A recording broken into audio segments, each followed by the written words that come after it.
In Rosa's Kitchen, dahil marami sa inyo ang nagtatanong kung paano gawin itong spicy ground pork eggplant, ito, ipapakita natin sa inyo ang lahat ng mga ingredients na gagamitin natin para sa pagluluto. First, yung talong or yung eggplant, iluluto natin side by side. Lutuin lang natin yung pork giniling para maging brown. Ayan, lagyan natin ng konting chicken bouillon. At iset aside pagka nakita nyo ng golden brown.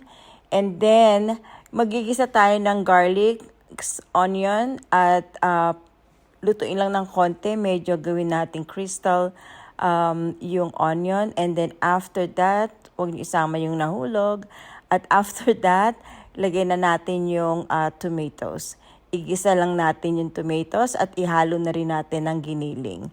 Pag nahalo na yung giniling, yan, ilutuin lang natin yung giniling for a few seconds.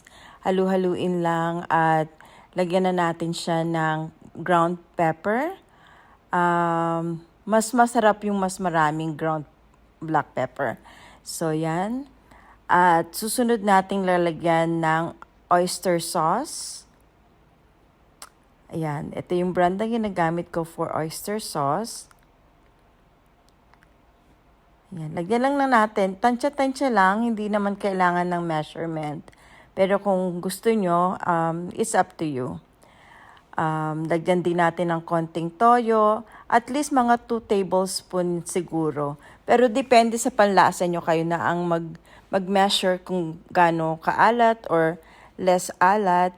At itong gamit kong sugar ay yung monk fruit, para hindi masyado matamis and good for mga diabetic. Ayan, halu-haluin lang at pag sama-samahin, i-mix lang ng mabuti para lasa ay mag-balance. After a few minutes, ilagay na natin talong. Medyo kulang yung talong pero kayo nang bahala. Mas masarap, mas marami, mas masarap.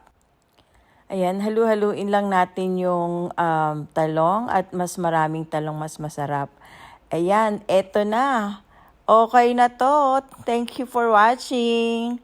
Ayan na yung masarap na spicy ground pork with eggplant. Thank you for watching and like and subscribe.